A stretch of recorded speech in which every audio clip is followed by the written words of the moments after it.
All right. So Daniel, Yep. why don't we start? How every like, why don't we start from scratch? So basically, where were you born? How long did you stay there? What did you do there? And when did you come to LA? Just like a little bit of your early life story. Okay, so I was born in Russia, and then my parents immigrated to Israel like in the 90s, so I was about like 4 or 5 years old. Pretty much, I don't remember Russia at all. Okay. So, Where in Russia? It's Lermontov. I don't know if it means anything. I don't, but Yeah. they probably do. Lermontov. You can find That it. sounds, yeah. It's like South Caucasus or something like that. Okay. Yeah. Cool. So I was, and then I immigrated to Israel when I was about 4 or 5 years old. My parents took me there. So I don't remember Russia at all. Like Russia, Gotcha. it has It's a nothing in blur. my memory. It's a blur in my memory. You never went back? To Russia, just for like business. Oh, okay. Yeah, right now we have the office there. But I grew up pretty much in Israel. I lived there for like 15 years. I lived 3 years in Canada as well. So from basically 4 to 19, you've been in Israel? Kind of in between. So like from 4 to like 7, I've been in Israel, and then I lived in Canada for 3 years. I did like first, second, third grade in Canada, and then we went back to Israel. Oh, wow, okay. And then I was in Israel until like 18. Gotcha. Yeah. So I didn't do the army in Israel. That's when we got the papers, like the visa to come to the U.S. Perfect time. Yeah, perfect timing. So like we left Israel, and like in Israel, my parents had an architectural office, design architectural, and I was actually working with them in the office. I was about like 14. I was doing 3D renderings, to show like how the houses or like the commercial buildings will look in the future. Right. So that's kind of like I started my design work back then. Gotcha. So yeah, we used to have like websites before that we started in Israel. It was kind of like an eBay back then. Oh, like a little online store. Online store, yeah, where we had to like, me and my friend were just like sitting down and uploading products like fridges, TVs, and things like that, and selling them online. It didn't really go well, but we were like, whatever. It's just like, we have to leave anyway. Right. And back then the internet was like so new, so then we came to LA when I was at 2004. We came to Los Angeles. So you were how old by then? I was 18. Oh yeah. That's Yeah, right. I was 18. I came to LA. Like everything was brand new. We had no connections here, no people. We knew nobody, and we just like me and my dad just went to look for work. Since my dad was an architect, he found a job as an architect, and I started my own business with the 3D renderings. Before I worked a little bit with architects just to like get a head start, and then that kind of got annoying at some point.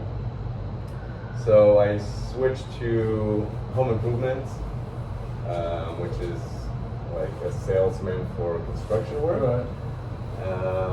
I went to a company, I kind of learned how they do it, and a week later I just opened my own company.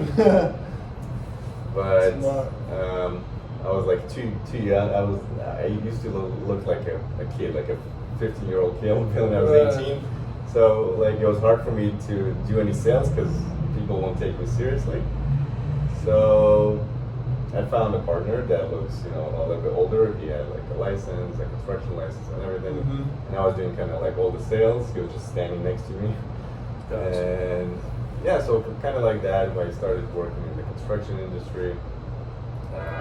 Worked with one partner. He tried to steal my money, so I stopped working with that guy. I worked with another partner. He also tried to steal money from me, and then at the end, I just like ended up working, just like with my father. I told him, no, you can't steal money from him and his family. So Yeah. That makes sense. yeah. So he did the architecture, and you basically tried to find the people that's gonna build it, whatever he. So yeah, designed.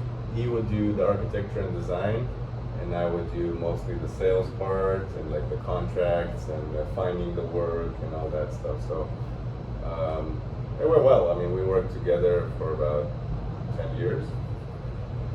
We built like thousands of bathrooms, kitchens. Then we went up to a bigger stage where we started building like custom homes. One home that Sean White bought, the snowboarder. That's right. One of the homes that Logan Paul, the YouTuber. Oh yeah. It's like a 10,000 square feet house. So we went up to like a, big From projects. kitchens to actual mansions. Yeah, basically. mansions and like commercial high-end restaurants. And then it just kind of got like very, the bigger the job, the more stress, the more Headaches. people, the more headaches. That's when me and my friend, who was my partner at this time, at that time I was still doing construction, he was still at his job. We were just like hanging out one day, and he was telling me about that his partner, not his partner, his boss at that work that he worked in, left his current job and went to work for a company called Oculus. Oculus is a company that created virtual reality. So I asked him, like, what is Oculus? And he said, oh, it's some kind of company that does virtual reality goggles, where you put the goggles on and you just like transfer to a different reality. So the first thing that came into my mind is like, wow, like, wouldn't it be cool to make like virtual reality for the adult industry, like porn? And he said, yeah, that would be a great idea. I mean, but there's no way that anybody can do that. Like, what do you mean? We can do that. So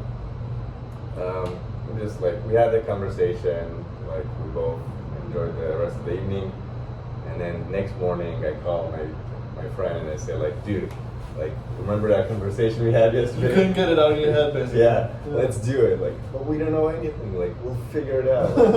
Because I was always good at like marketing and PR, and my friend that's my partner now, he was like, in the tech industry, so he kind of knew how to figure out like camera-wise technology and how to do this all VR filming stuff. And I was like, okay, let's find the let's find the models. Let's figure out how we work in the adult industry. So we found a lawyer. We paid him. He explained to us everything completely about the adult industry, all the laws. He gave us like a bunch of contracts. I found an adult agency that I actually started calling all the adult agencies, like, hey, we want to use your models. And everybody would decline. Like, everybody would say, no, you're no sorry, name. you're no name. Yeah. Like, who knows, you can rape our models or whatever. Right. So I found this one guy, and then he's like, okay, you know what, come to my office, let's talk. I want to see who you are, like, as a person. So I went down there, like, we talked. He was a cool guy. I'm a cool guy, like, he's like, okay, you know what, I'll let you use my model. So we used his models, and the first time our first shoot was in Vegas, and we were like nervous, like we knew nothing, but we did it. We filmed everything. Although like all the footage that we did back then, we threw it away because it was like trash.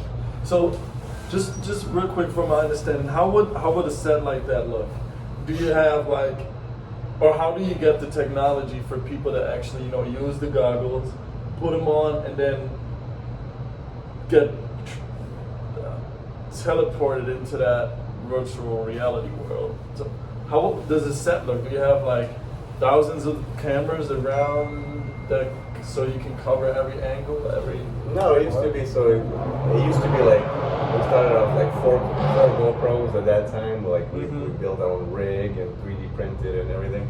Then we went to like 16 cameras, like GoPros. Okay. And they like, if one went off, like one overheated, it's done. Like you can throw away the footage. So we had that issue. Like, and then we went to like audio cameras. We changed like 20 different camera rigs, Okay. and until we like right now we found the perfect one for us. So the way it works is just like, you know, the male talent is just sitting there, for example, and we put the camera right in front of his face.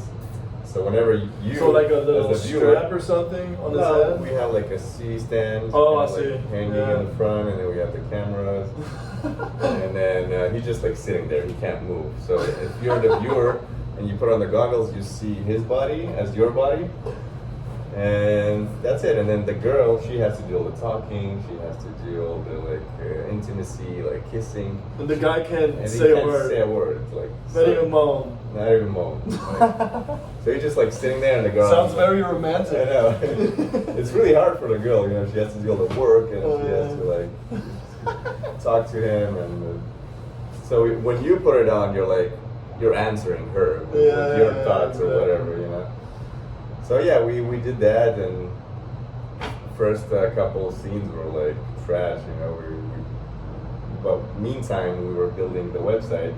Since I had a background in design, I kind of designed the website myself. We found somebody to build the website. By the time we built it, we had one of the first sites come out, released. We were like, wow, you know, we wanted to be the first. Like, one. oh my god. But then we were like, okay, let's learn on their mistakes. Let's see what they do wrong. And then we actually did. They did a bunch of mistakes back then. And we were like, good, you know, this is good for us. So we came out second in the world. And that's actually what gave us like a huge brand name and boost back then. Because now there's a bunch of sites, but I'd say like maybe 5 really big ones. And like, that includes us pretty much. Gotcha. So the business model is basically you guys run a website, you guys shoot the videos for the website, feed the website Yeah. weekly, Yeah, and people will basically like Netflix or whatever subscribe exactly. to the website. It's basically like a VR Subscription website. Netflix yeah. for porn. Exactly. Yeah, we have like different memberships, 1 month, 3 months, and 1 year, for a lifetime. And then people would sign up, and then we have now about over 300 videos in the world. Gotcha.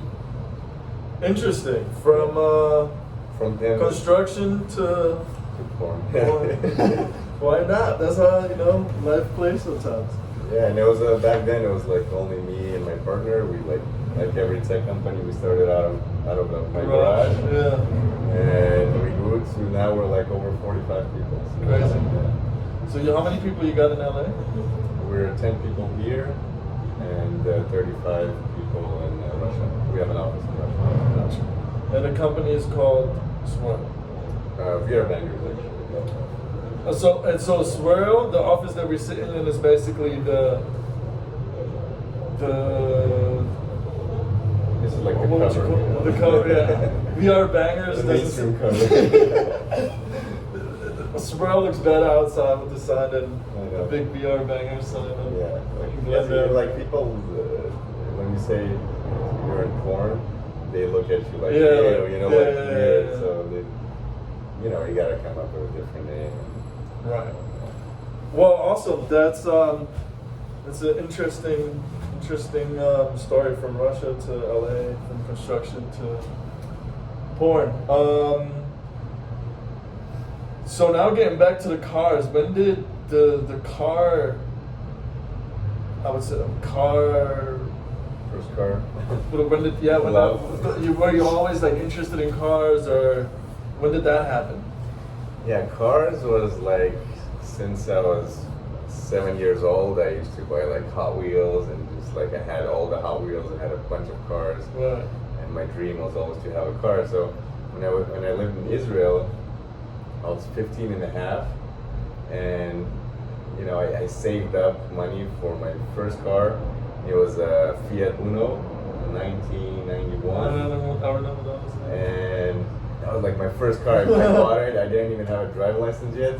I just put it there, and then I was waiting until I was 16 to get my driving license so I can finally drive it. So it was just me and my friends sitting in the car, like oh my god, we're What like counting times the days, ticking. like Yeah. when I'm gonna turn 16. So I was like the first one in my school that actually had a car, and I put these like Fast and Furious stickers on it, neons, spinners. Spinners, really? I bought like plastic spinners that I put on. Wow. I bought them from the U.S. So like it was in Israel, it was like everybody like, holy shit, the wheels are spinning. He's standing. What the fuck is going on? You know? So that was like my first car. Then I started getting more into cars. I bought another car after that, and I sold that.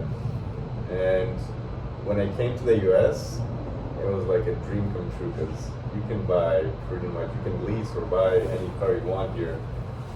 And it's, if you make a good amount of money, you can lease or finance any car you want. So is your credit score Yeah, good? yeah, exactly. So I started, when I came into the lease thing, I started just like leasing one, and then I got rid of one, I got another one, and it's just like, so I started changing my cars every like 6 months. What's the policy on that, by the way? So when you lease, I never leased a car. So when you lease a car, do you have to? It's basically like renting it long term, right? And Or you can buy it off at the end, yeah. Exactly. But if you don't do that, you turn it in, and you basically just walk away, right? Or do you have to? You either take another car from them, which is newer, newer model, or you just walk away. Got you. So, like, when I found out about that system, I was just like leasing, and It's a dream come true. yeah, and then I found somebody to take over my lease, so it was like changing cars every 6 months. Also, you need to find somebody to take over the lease. if you want to get out early. Okay. Yeah. What would be a regular lease? The length. It's like 2, 3, 4 years. Oh, okay. Yeah, that depends. So I just change it like every 6 months, 6, 7. You always found somebody to take over. Yeah. Because I always like did all the additions to my cars, like on the Mercedes. Yeah. And like I put in my own money. It's whatever I enjoy the car, I want to enjoy it now, even if for 6 months. So like, okay, I'll just put it in there, and somebody will take it. Gotcha. So count down a couple of the cars that you own this far. I own like over 40 cars, I think. Damn. in my short- Or let's say the most exciting ones. I think the most exciting ones were BMW i8, the Mercedes GT I have now, Lamborghini is like all-time favorite, Maserati. I had a Porsche 1968 Porsche Speedster, which I love, but it was like Beautiful, man. super uncomfortable. GTO, Corvette, Stingray, Z06, BMW X6M. What else did I have? BMW M5, BMW M6 I had. And then just like Tesla X, I had Tesla X was really fun. It was like electric, a whole different car. Right, different completely. styles. Yeah, so I had, those were like my top favorite, and then I had a bunch of different cars like Mercedes, GLEs, and stuff like that. Gotcha. Mostly for my wife, but like, yeah, those main cars that I enjoy the most. So. Awesome. So right now we got a Lambo and the Mercedes in the garage. Can you go break down both cars? What you basically got there? What kind of engine? What you done to it? What's special about it? Why do you enjoy it? Why did you get it? Yeah. So I have the Mercedes GT, which is a 4-liter V8. It's about 400 and some 60 horsepower. 3.8 seconds 0 to 60. It's a fun car. I mean, it's a car that I daily. I mean, I like to daily nice cars, even though Right. I don't want to daily, some Honda or something like that. Yeah. So, like, for me, image is important because I have a lot of meetings with people that are from my industry and that might invest or things like that. So Actually, I bought it. It was completely white. I was like, oh my god, I hate this color. But they gave me a good price on it, so I took it and I wrapped it in a matte gray color. I turned it into like an edition one Mercedes GT. Mhm. So I put on a spoiler. I put on a carbon fiber diffuser. What else did I do to it? The yellow stripes. The yellow stripes, yeah. And the matching phone case. Yeah, Or matching that phone one. case, yellow seat belts, Yeah. like edition one badges everywhere. It's just like, you know, fun. I like to build these cars up to like how I want. Right. And then the Lambo I just bought recently. That was all done already by somebody. So is that a dream come true? Owning a Lambo for Lambo the first was time? like my dream Grail. since I was like forever, since I was like Right. 7. Same. And I don't know, I always loved Lambo. I'm not a big Ferrari fan, although it looks amazing, but I prefer Lambos. yeah, I don't know, it's just Lambo is just like my dream car. They sound amazing with the V12 engine. It also has about like 580 horsepower, I believe.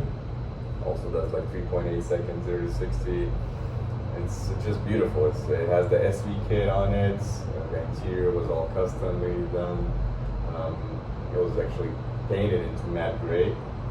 I guess it was orange color before, now they painted it. So it just matches my other Mercedes. So that's Perfect. Yeah, it's perfect. Yeah. And what year is it? It's an 05. Oh, fine. And it's 20,000 miles. Murcielago. Gotcha. Awesome. What would you say? What's the difference between the both cars? That might be a hard question.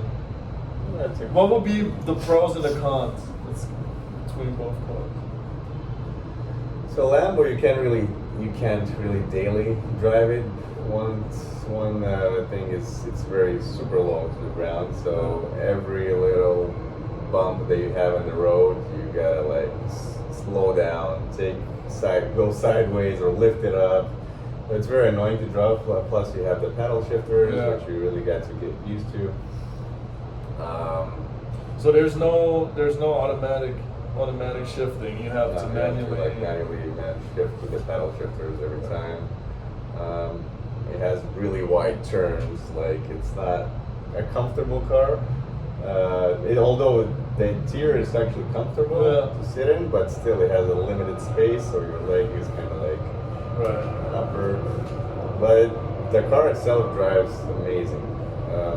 The Mercedes is more like a daily. It's a more higher car. Right. It's automatic. You can drive in different modes. You know. I'd say the seats to me are not as comfortable as the Lamborghini. It's just my preference. Some people say it's super comfortable, but for me, I don't know. It's just maybe I haven't found the right position yet. But Sitting. yeah, it's a more level daily driver. You can easily daily it. Right. Got you. Is there, so you've owned so many cars, you made it to the Lambo now. Is there any car that you say like that would be the dream of all cars? I want that one day. I think that would be the Aventador, which would probably be my next car. I've always wanted an Aventador, and Right. it's like you always start low, like buying cars, and then you see like, okay, I bought this car, I drove it, which means like I'm not You struggling can with reach the money. next level, yeah. I reached that level, let's go next. So you buy the next car and you do the same. Like if you're not struggling, it's money wise, it's not like Okay. hurting your pocket, and you're like, I'll go to the next level. So like that's how I grow with my cars Right. right now. But From Fiat to Yeah. Murcielago and now. I think if I sell both my Lambo Mercy and then the Mercedes GT, I can go to the Aventador. Get one? Get one Aventador, yeah. But what's after that? You're gonna get tired of that, and what's gonna come after that? No, not right now. Okay. So yeah, after that, I think it's try other exotic cars. Maybe go to Ferrari.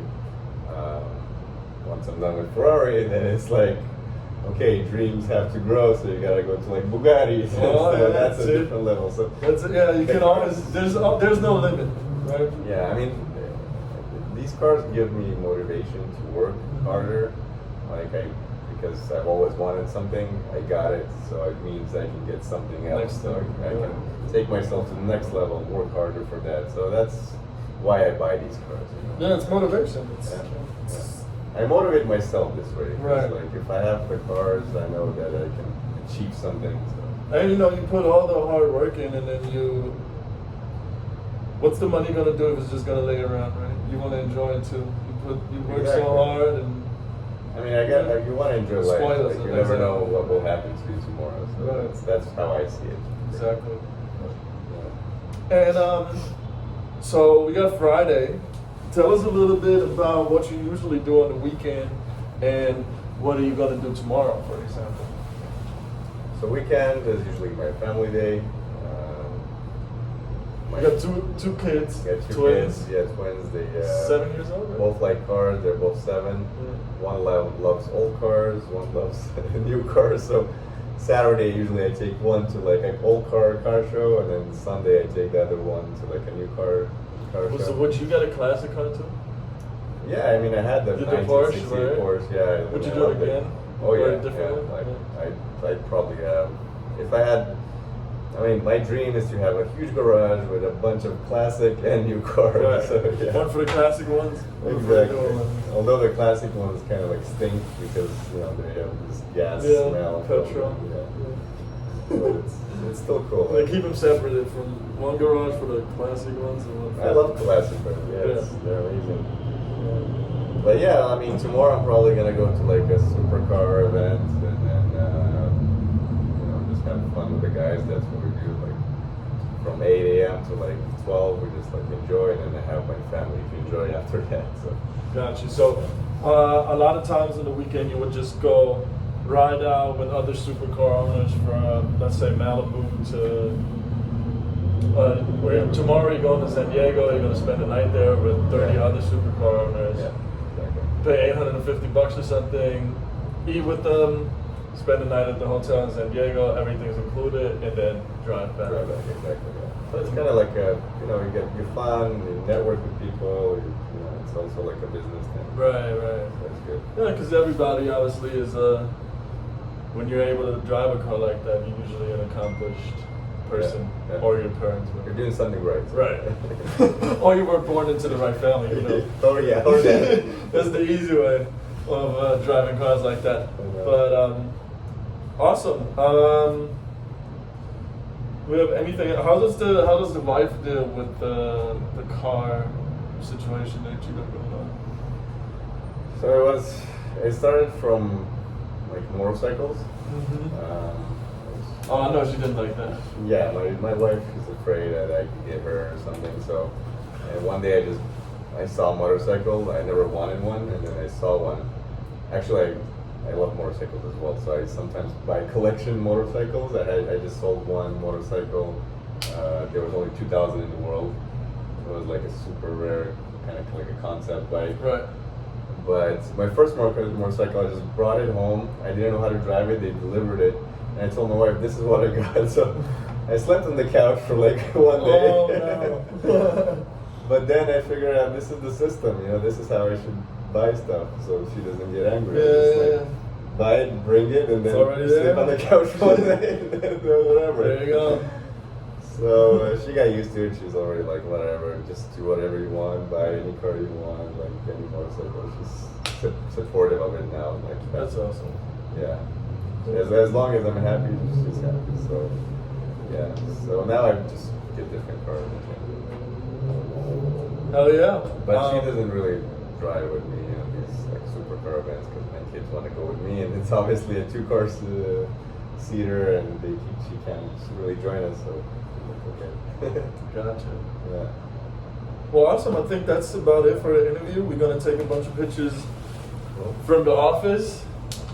Maybe have you wear one of your glasses, goggles, You want to check something out? and I'm about to watch some VR porn.